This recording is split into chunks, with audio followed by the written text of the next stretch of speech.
यह कहानी उस मुकाबले की है जहां ऑस्ट्रेलिया ने भारत के सामने रन का एक पहाड़ खड़ा कर दिया था, 350 से भी ज्यादा का लक्ष्य। जवाब में जब भारत बल्लेबाजी करने उतरा तो कंगारू गेंदबाजों ने शुरुआत में ही भारतीय टॉप ऑर्डर को झकझोर कर रख दिया। हालात ऐसे बन गए कि मैच पूरी तरह ऑस्ट्रेलिया के कब्जे में दिखने लगा। इसी बीच ऑस्ट्रेलियाई कप्तान रिकी पोंटिंग के चेहरे पर घमंड साफ झलक रहा था। उन्होंने सचिन तेंदुलकर की ओर देखकर जैसे चुनौती दी, दुनिया तुम्हें क्रिकेट का भगवान कहती है तो आज इसे साबित करके दिखाओ, अगर दम है तो इस मैच को जिता कर दिखाओ। पोंटिंग को पूरा भरोसा था कि यहाँ से भारत की वापसी नामुमकिन है, लेकिन वो ललकार जैसे ही सचिन के कानों तक पहुंची, उनकी आंखों में एक अलग ही जुनून दिखाई देने लगा। उस दिन उनके बल्ले से जो आग निकली उसने पूरे हैदराबाद के मैदान को रोशन कर दिया। सचिन ने ऐसी विस्फोटक और विराट पारी खेली जो क्रिकेट इतिहास में हमेशा के लिए दर्ज हो गई। आज तक ऑस्ट्रेलिया के खिलाफ उस तरह की पारी की बराबरी कोई नहीं कर पाया है। उस दिन की मार आज भी कंगारू टीम के सपनों में खौफ बनकर आती होगी। साल 2009 में ऑस्ट्रेलिया भारत दौरे पर थी, सीरीज बराबरी पर थी 2-2 से। अब फैसला होना था आखिरी और निर्णायक मुकाबले में जो हैदराबाद के मैदान पर खेला जा रहा था। टॉस जीतकर रिकी पोंटिंग ने पहले बल्लेबाजी करने का फैसला लिया। ऑस्ट्रेलिया की ओर से शेन वॉटसन और शॉन मार्श पारी की शुरुआत करने उतरे। भारत के लिए नई गेंद प्रवीण कुमार के हाथों में थी। उन्होंने अपने पहले ओवर में कसी हुई गेंदबाजी करते हुए सिर्फ 3 रन दिए। दूसरे ओवर में आशीष नेहरा आए और पहली ही गेंद पर वॉटसन ने शानदार फ्लिक लगाकर चौका जड़ दिया, मानो संकेत दे दिया हो कि आज वो रुकने वाले नहीं हैं। शुरुआत में गेंद स्विंग हो रही थी, इसलिए दोनों बल्लेबाज संभल कर खेल रहे थे, लेकिन 5वें ओवर में मार्श ने जबरदस्त पुल शॉट खेलकर चौका मारा और अपने इरादे जाहिर कर दिए। 7वें ओवर में वॉटसन ने प्रवीण कुमार पर लगातार 2 बेहतरीन चौके जड़ दिए, जिससे भारतीय गेंदबाजों पर दबाव बढ़ने लगा। गेंदबाजों की हालत देखकर धोनी के चेहरे पर चिंता साफ नजर आने लगी, मगर वॉटसन का असली आक्रामक रूप अभी बाकी था। 9वें ओवर में नेहरा ने एक छोटी गेंद डाली, जिस पर वॉटसन ने जोरदार पुल खेला और गेंद सीधा दर्शकों के बीच पहुंच गई। तेज गेंदबाजों की पिटाई देखकर धोनी ने मुनाफ पटेल को गेंद थमाई, लेकिन नतीजा वही रहा। वॉटसन ने पहले पुल शॉट से चौका मारा और फिर एक जबरदस्त शॉट खेलते हुए गेंद को सिर के ऊपर से सीमा रेखा के पार पहुंचा दिया। 10 ओवर पूरे होने तक ऑस्ट्रेलिया का स्कोर 56 रन तक पहुंच चुका था। दबाव को कम करने के लिए धोनी ने बॉलिंग पावर प्ले लेने का फैसला किया और नेहरा को दूसरे छोर से गेंदबाजी सौंपी। दर्शकों को उम्मीद थी कि शायद ये चाल काम कर जाए, लेकिन वॉटसन ने दूसरी ही गेंद पर चौका जड़कर सारी उम्मीदों पर पानी फेर दिया। इसके बाद एक जोरदार पुल शॉट लगाते हुए उसने अपना अर्धशतक भी पूरा कर लिया। अब वॉटसन किसी शिकारी जानवर की तरह बल्लेबाजी कर रहा था और उसकी इस रफ्तार को देखकर मार्श भी पूरी तरह आक्रामक हो गया। अगले ही ओवर में मार्श ने मुनाफ पटेल पर 2 ताबड़तोड़ चौके जड़ दिए। दोनों बल्लेबाज भारतीय गेंदबाजों की ऐसी धुनाई कर रहे थे मानो सामने कोई अनुभवहीन गेंदबाजी आक्रमण हो। हालात बिगड़ते देख धोनी ने स्पिन का सहारा लिया और जडेजा व हरभजन सिंह को गेंद सौंपी। दोनों ने शुरुआत में कसी हुई गेंदबाजी करते हुए अगले 2 ओवर में सिर्फ 9 रन दिए, लेकिन 15वें ओवर में जडेजा की एक छोटी गेंद पर वॉटसन ने जोरदार पुल खेला और गेंद तेजी से बाउंड्री पार चली गई। 16 ओवर तक ऑस्ट्रेलिया का स्कोर 100 रन के पार पहुंच चुका था। उसी ओवर में हरभजन की गेंद पर भारत को मार्श का विकेट लेने का सुनहरा मौका मिला, लेकिन धोनी के हाथों से कैच छूट गया। पूरा स्टेडियम एक पल के लिए खामोश हो गया और इस गलती का फायदा उठाते हुए वॉटसन ने अगले ओवर में 2 और चौके जड़ दिए। अब दोनों बल्लेबाज पूरी तरह सेट हो चुके थे और भारतीय गेंदबाजों पर हावी थे। हालांकि हरभजन की फिरकी ने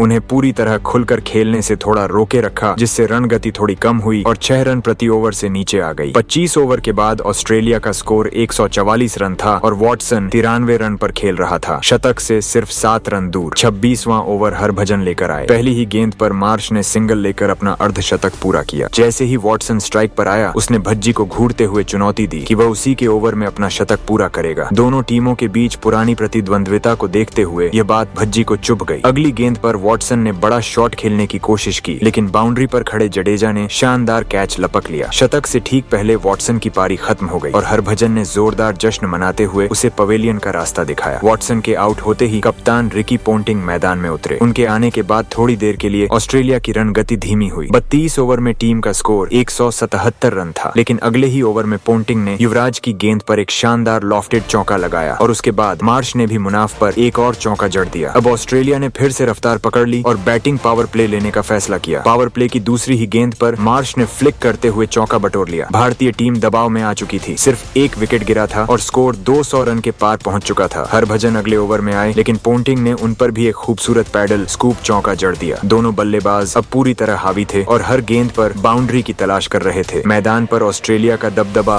साफ दिख रहा था और धोनी भी उस दिन बेबस नजर आ रहे थे। ऐसे में भारत को एक विकेट की सख्त जरूरत थी और यह जिम्मेदारी निभाई प्रवीण कुमार ने। उन्होंने एक धीमी गेंद पर पोंटिंग को चकमा देते हुए बोल बोल्ड कर दिया और टीम को बड़ी सफलता दिलाई। 40 ओवर के बाद ऑस्ट्रेलिया 2 विकेट खोकर 245 रन पर पहुंच चुकी थी। क्रीज पर मार्श के साथ क्रेग व्हाइट मौजूद थे। भारतीय दर्शकों की बेचैनी बढ़ती जा रही थी क्योंकि सिर्फ 10 ओवर बचे थे और ऑस्ट्रेलिया के पास अभी भी 8 विकेट थे। 41वें ओवर की दूसरी गेंद पर 2 रन लेकर मार्श ने अपने वनडे करियर का पहला शतक पूरा कर लिया। शतक के बाद मार्श और भी खतरनाक हो गया। 43वें ओवर में उसने नेहरा पर जोरदार शॉट लगाया। अगली गेंद पर फिर बड़ा शॉट खेलने की कोशिश की, लेकिन बाउंड्री पर गौतम गंभीर ने शानदार कैच पकड़कर उसे पवेलियन भेज दिया। तब तक ऑस्ट्रेलिया का स्कोर 271 रन हो चुका था, लेकिन राहत ज्यादा देर नहीं रही। अगले ही ओवर में क्रेग व्हाइट ने जडेजा पर लगातार 2 जोरदार चौके जड़ दिए, जबकि दूसरे छोर से डेविड हंसी भी तेजी से रन बना रहे थे। देखते ही देखते ऑस्ट्रेलिया का स्कोर 325 रन के पार पहुंच गया। आखिरी ओवर में व्हाइट ने प्रवीण कुमार पर 14 रन बटोर लिए। पारी की अंतिम गेंद पर वह 33 गेंदों में 57 रन की तेज तर्रार पारी खेलकर आउट हुआ, लेकिन अंत में ऑस्ट्रेलिया ने स्कोर को 350 रन तक पहुंचा दिया। अब भारत के सामने जीत के लिए 351 रनों का विशाल लक्ष्य था। पारी खत्म होते ही ऑस्ट्रेलियाई कप्तान पोंटिंग घमंड में भरकर बोल पड़ा, भारत इस लक्ष्य का पीछा करने की काबिलियत नहीं रखता और अगर सचिन खुद को सच में महान मानता है तो आज हमारे गेंदबाजों के सामने टिक कर दिखाए। पोंटिंग शायद यह भूल गया था कि जिस खिलाड़ी ने अपनी पूरी जिंदगी क्रिकेट को समर्पित कर दी, जो हर कठिन परिस्थिति में भारत की ढाल बनकर खड़ा हुआ, उसे चुनौती देना आसान नहीं होता। उसकी इस बात ने सचिन के अंदर एक अलग ही जिद जगा दी, एक ऐसी पारी खेलने की जो हमेशा के लिए याद रखी जाए। भारत की पारी की शुरुआत हुई। सचिन और सहवाग ओपनिंग के लिए मैदान में उतरे। पहली ही गेंद पर सहवाग ने जोरदार शॉट खेलकर साफ कर दिया कि भारत इस लक्ष्य के सामने झुकने वाला नहीं है। दूसरे ओवर की पहली गेंद पर सहवाग ने एक शानदार कट शॉट लगाकर चौका बटोरा और भारत का खाता खोला। छठे ओवर में लेफ्ट आर्म तेज गेंदबाज बोलिंजर गेंदबाजी करने आया और सहवाग को उकसाने की कोशिश की, यह कहते हुए कि उसकी गेंदबाजी खेलना उसके बस की बात नहीं। ये सुनते ही सहवाग का तेवर बदल गया। अगली गेंद पर उसने पीछे हटकर थर्ड मैन के ऊपर से शानदार शॉट खेला और जवाब दे दिया। अगले ओवर की पहली गेंद पर सचिन ने भी लॉफ्टेड शॉट लगाकर चौका बटोर लिया। स्टेडियम में मौजूद दर्शकों का उत्साह चरम पर था। उसी ओवर की तीसरी गेंद पर सहवाग ने जोरदार पुल शॉट खेला। गेंद हवा में ऊंची गई और एक पल के लिए सभी की सांसें थम गईं, लेकिन फील्डर कैच पकड़ने में नाकाम रहा और गेंद बाउंड्री के बाहर चली गई। ओवर की आखिरी गेंद पर सहवाग ने एक और खूबसूरत फ्लिक लगाकर चौका हासिल किया। दोनों बल्लेबाज अब पूरी तरह लय में थे और ऑस्ट्रेलियाई गेंदबाज दबाव में नजर आ रहे थे। 7 ओवर के बाद भारत का स्कोर 47 रन था। अगले ओवर में सचिन ने जोरदार पुल शॉट लगाकर टीम का स्कोर 50 के पार पहुंचाया। साथ ही अंपायर ने उस गेंद को नो बॉल करार दिया, जिससे दर्शकों का उत्साह और बढ़ गया। इसके बाद सचिन ने पीछे हटकर एक तेज कट शॉट खेला और लगातार दूसरा चौका जड़ दिया। ओवर की आखिरी गेंद पर सहवाग ने एक दमदार शॉट खेलते हुए गेंद को सीधे बाउंड्री के पार भेज दिया। सचिन और सहवाग की इस आक्रामक बल्लेबाजी के चलते 8 ओवर में भारत का स्कोर 62 रन हो गया। अगले ओवर में सहवाग ने फ्लिक करते हुए एक और चौका जड़ दिया। ऐसा लग रहा था कि भारत धीरे धीरे मैच पर पकड़ मजबूत कर रहा है, लेकिन तभी सहवाग पुल शॉट खेलने की कोशिश में कैच आउट हो गए और भारत को पहला झटका लगा। 30 गेंदों पर 38 रन की तूफानी पारी खेलकर सहवाग ने भारत को शानदार शुरुआत दिलाई थी, लेकिन 351 रनों का लक्ष्य अभी भी बेहद कठिन था। अब गौतम गंभीर क्रीज पर आए और तेजी से रन बनाने की जिम्मेदारी लगभग पूरी तरह सचिन के कंधों पर आ गई। अगले ही ओवर में सचिन ने एक खूबसूरत लॉफ्टेड ऑन ड्राइव लगाकर चौका बटोरा। इसके बाद उन्होंने ऑस्ट्रेलियाई गेंदबाजों पर हमला तेज कर दिया। पोंटिंग ने वॉटसन को गेंद सौंपी, लेकिन सचिन ने उसका स्वागत सीधा स्ट्रेट ड्राइव चौके से किया। 13वें ओवर में गंभीर ने भी आगे बढ़कर मैके को कवर की दिशा में शानदार चौका मारा। ऐसा लग रहा था कि वह लय पकड़ चुके हैं, लेकिन एक शॉर्ट गेंद पर कट लगाने की कोशिश में वह बाउंड्री पर कैच दे बैठे। अब क्रीज पर युवराज सिंह आए। उसी ओवर की चौथी गेंद पर सचिन ने थर्ड मैन की दिशा में शानदार चौका जड़ा। अगले ओवर में एक सिंगल लेकर उन्होंने अपना 92वां वनडे अर्धशतक पूरा किया और इसी के साथ भारत का स्कोर भी 100 रन के पार पहुंच गया, लेकिन जीत के लिए अभी भी 251 रन चाहिए थे। अगले ओवर में सचिन ने मैके की धीमी गेंद पर लॉफ्टेड शॉट लगाकर एक और चौका बटोरा। 2 विकेट गिर चुके थे, लेकिन सचिन रन गति को गिरने नहीं दे रहे थे। तेज गेंदबाजों की मार पड़ती देख पोंटिंग ने स्पिनर हॉरिट्स को गेंद दी, मगर युवराज ने आते ही चौका जड़ दिया और 5वीं गेंद पर सचिन ने भी आगे बढ़कर चौका लगा दिया। भारत फिर मुकाबले में लौटता दिख रहा था, लेकिन अगले ही ओवर में युवराज वॉटसन की धीमी गेंद पर कैच एंड बोल्ड हो गए। 126 रन पर भारत का तीसरा विकेट गिर गया। मुकाबला अब पुराने दौर जैसा लगने लगा, जहां सचिन अकेले ही लड़ाई लड़ते नजर आते थे। अब कप्तान महेंद्र सिंह धोनी क्रीज पर आए, लेकिन शुरुआत में उन्होंने कई डॉट गेंदें खेली, जिससे ऑस्ट्रेलिया को फिर से दबदबा बनाने का मौका मिल गया। यह देखकर सचिन ने खुद आक्रमण करने का फैसला किया। 21वें ओवर में वॉटसन की बाउंसर को सचिन ने पुल करके बाउंड्री के पार पहुंचा दिया। इस शॉट के बाद वॉटसन बौखला गया और कुछ अपशब्द कहने लगा। सचिन ने इसका जवाब अगली ही गेंद पर कवर के ऊपर से जोरदार चौका लगा कर दिया।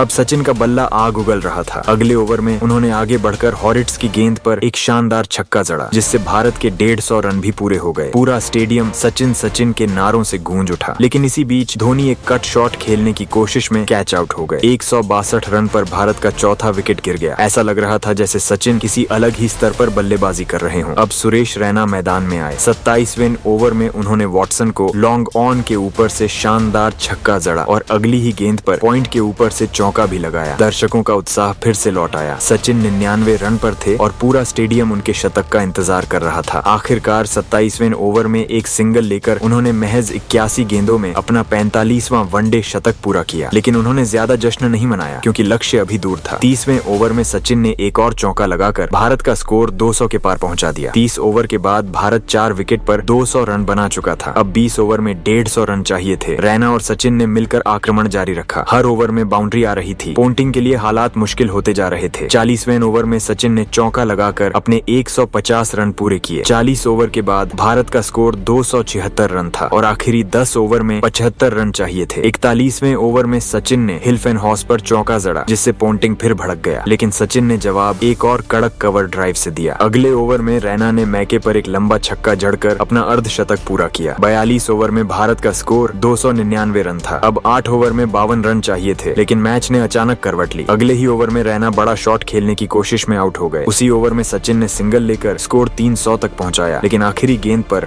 हरभजन सिंह शून्य पर आउट हो गए। अब 6 विकेट गिर चुके थे। जडेजा मैदान में आए और आते ही लगातार 3 चौके जड़ दिए। अब 18 गेंदों में सिर्फ 19 रन चाहिए थे, लेकिन 48वें ओवर की पहली गेंद पर सचिन पैडल स्कूप खेलने की कोशिश में कैच आउट हो गए। 140 गेंदों पर 175 रन की ऐतिहासिक पारी खेलकर वह लौटे। उनके आउट होते ही पूरा स्टेडियम स्तब्ध रह गया। अब भी 17 गेंदों पर 19 रन चाहिए थे, लेकिन उसी ओवर में जडेजा रन आउट हो गए। मैच जो भारत के हाथ में लग रहा था फिसलने लगा। 49वें ओवर की पहली गेंद पर नेहरा भी आउट हो गए। अब 9 विकेट गिर चुके थे, लेकिन अगली गेंद पर प्रवीण कुमार ने चौका लगाकर उम्मीद जगा दी। आखिरी ओवर में 8 रन चाहिए थे। हर गेंद पर दिल की धड़कनें तेज थीं, लेकिन चौथी गेंद पर प्रवीण कुमार रन आउट हो गए और भारत यह मुकाबला सिर्फ 3 रन से हार गया। सिर्फ 3 रन की हार, लेकिन उस रात पूरी दुनिया सिर्फ एक ही पारी की बात कर रही थी, सचिन की 175 रन की अद्भुत पारी। इस पारी ने दिखा दिया कि एक खिलाड़ी भी पूरी टीम के बराबर खड़ा हो सकता है।